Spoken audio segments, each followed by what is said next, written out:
మత సామరస్యానికి మారుపేరుగా ఉన్న రాజమహేంద్రవరంలో మహాశివరాత్రి పండుగ సందర్భంగా గోదావరి నది స్నానం ఆచరించడానికి మరియు దేవాలయాల సందర్శనానికి చుట్టుపక్కల ఊళ్ళ నుండి నగరానికి వచ్చిన భక్తుల సౌకర్యార్థం స్థానిక ఆజాద్ చౌక్లో లాబాబిన్ లైన్ మసీద్ వద్ద వైఎస్ఆర్సీపీ అధికార ప్రతినిధి మరియు మసీద్ కమిటీ అధ్యక్షులు హబీబుల్లా ఖాన్ ఆధ్వర్యంలో 100 లీటర్ల హార్లిక్స్ పంపిణీ చేశారు। ఈ కార్యక్రమంలో ఇర్ఫాన్ ఖాన్, బాషా, అమీర్ రాజా, సల్మాన్, బాబులు, జిలానీ, హిమాన్, చిన్ని, హజీ, కుజుజ్ తదితరులు పాల్గొన్నారు।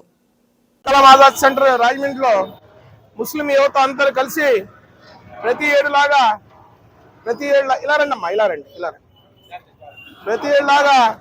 మహాశివరాత్రిని పురస్కరించుకొని అందరూ పిల్లలు ఆడలతో తెల్లారుజాము నుంచి గోదాస్థానాలు ఆశిస్తారు కాబట్టి వాళ్ళకి పౌష్టికాహారంగా హార్లిక్స్ పంచిపెట్టడం జరుగుతుంది।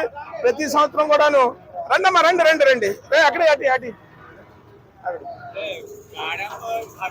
ప్రతి సంవత్సరం కిచిడి, బిర్యానీ, పులిహోరం పంచిపెట్టారు।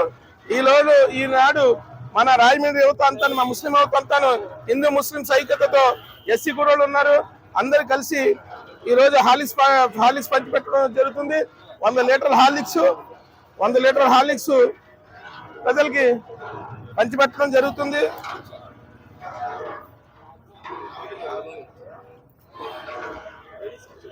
లేడీస్ తీసుకోండి అమ్మా,